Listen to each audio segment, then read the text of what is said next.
Taylor Swift. Taylor Swift. Eu fiz um videozinho aqui, um short, falando que os republicanos estão assombrados com Taylor Swift. Por que isso está acontecendo? Saiu uma pesquisa recente de que a Taylor Swift influencia no voto de 18% dos eleitores norte-americanos. Basicamente, o que a pesquisa fala é o seguinte, 18% dos eleitores americanos disseram que são tendenciosos a votar no candidato em que ela indicar. Esse número entre os jovens sobe para 30%. Vocês não têm noção. Durante a semana inteira, houve um ataque coletivo de pelancas em todas as mídias republicanas contra a Taylor Swift. Por quê? Porque ela declarou voto ao Biden em 2020. Em 2018, ela fez eles falam endorsement, né? Ela endossou a campanha de 2 candidatos democratas no Tennessee. Então, se ela declarar voto a alguém esse ano, muito provavelmente é o Joe Biden. E aí, se você tem 20% dos eleitores que estão tendenciosos a votar em quem ela indicar, evidentemente que os republicanos não gostaram. Não gostaram. Só que, pra vocês terem uma ideia, o Pentágono teve que se pronunciar dizendo que ele não tem nada a ver com a Taylor Swift. Por quê? Vejam só. Vou ter que pegar minha anotação para não esquecer nada. A Taylor Swift começou a namorar um tight end do Kansas City Chiefs. Um dos maiores tight ends da história do futebol americano, que joga no Kansas City Chiefs, que é o atual campeão da NFL. Ok? Ele conheceu ela num show, tem toda a historinha lá, que ele deu o telefone dele para ela ligou, eles começaram a se falar, e aí ela já foi a 12 partidas para vê-lo jogar e tal, só não foi quando estava em turnê, inclusive turnê aqui no Brasil, enfim, começou um romance, as Swifts e os Swifts, as pessoas que acompanham a vida dela ficaram enamoradas dele, passaram a acompanhar os Chiefs jogando e tal. Só que, como sempre, existe uma teoria da conspiração que diz que ela escolheu o Travis Kelce a mando do Pentágono, porque ele também é um agente do governo. Por que ele é um agente do governo? Porque durante a pandemia, ele foi garoto propaganda da Pfizer para a vacinação. E aí a campanha fala assim, 2 em 1, se você toma vacina, você vai ficar protegido do Covid e voltar a fazer churrasco com os amigos. Então ele tem uma propaganda e no final aparece assim, ele tomando a injeção e fala, incentivando as pessoas a tomar a injeção, mas é uma propaganda da Pfizer.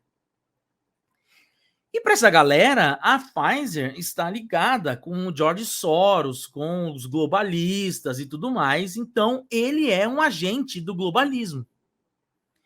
E ela é uma agente do Pentágono. Por quê? Porque uma teoria propagada por um sujeito chamado Jesse Waters, que é um âncora da Fox News, que está substituindo, entrou no lugar do Tucker Carlson, é o novo Tucker Carlson, falou que em 2019 a OTAN divulgou uma estratégia que os governos poderiam fazer de contar com os influenciadores, com os influencers, para divulgar políticas públicas a fim de fazer com que aquelas políticas públicas ganhassem melhor afeição do público.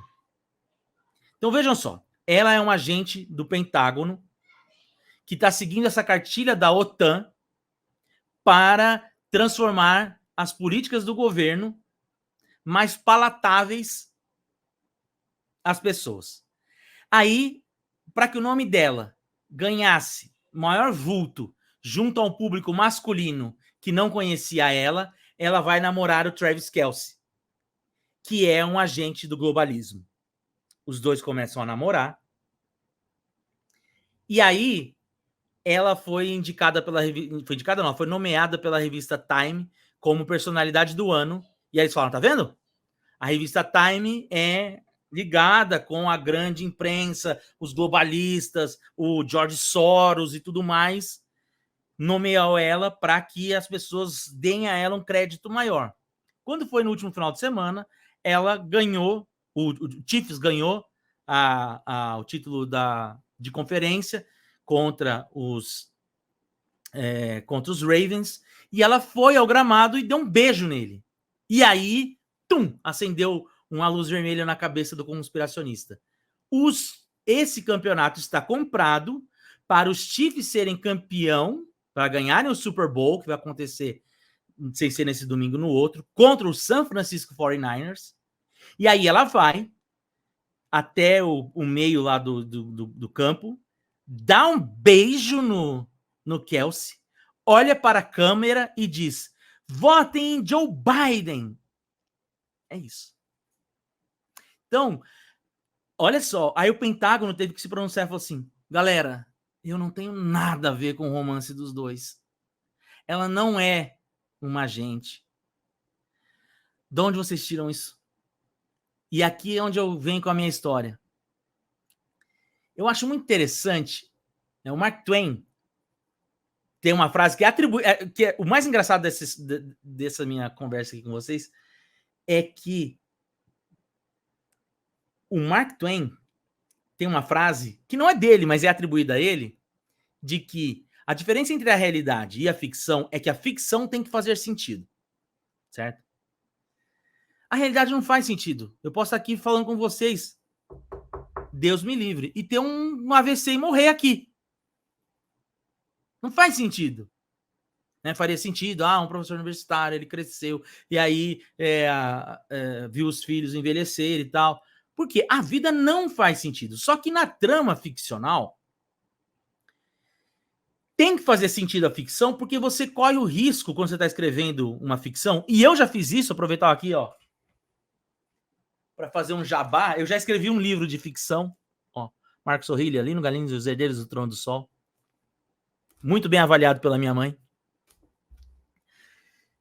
Você tem que fazer sentido, né? A trama de uma ficção, ela tem que fazer sentido, porque senão você desacredita da história e larga a história no meio do caminho.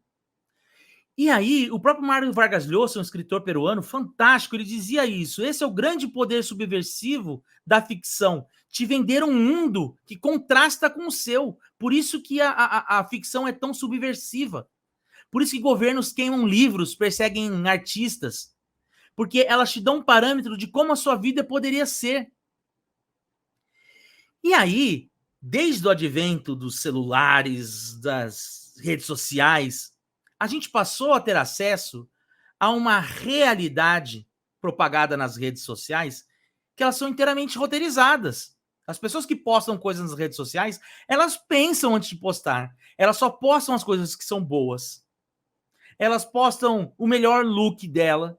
Ou seja, aquilo que a gente vê nas redes sociais não é a vida da pessoa. Né? Ali é a cachaça, não é o tombo que leva.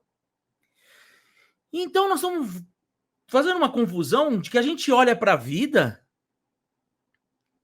e a gente fala assim, ué, mas não tá assim roteirizada igual aqui no meu celular. Ela não tem uma verdade por trás que se revela.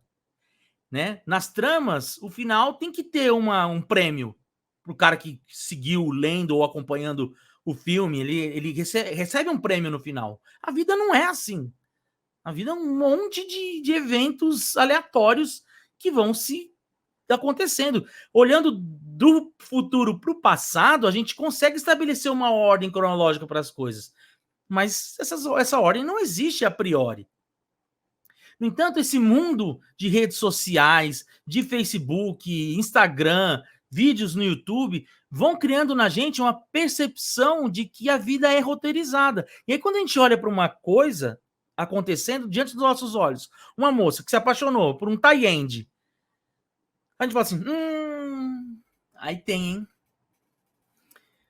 No fundo, a galera que tenta olhar por detrás da realidade para tentar capturar as verdadeiras intenções que só eu e o meu grupo conseguimos capturar, elas acham que elas estão tomando a pílula vermelha da Matrix, quando na verdade elas estão tomando a pílula azul. Elas estão fugindo da realidade quando elas fazem isso. E no caso das eleições americanas, isso tem de monte. Isso tem de monte.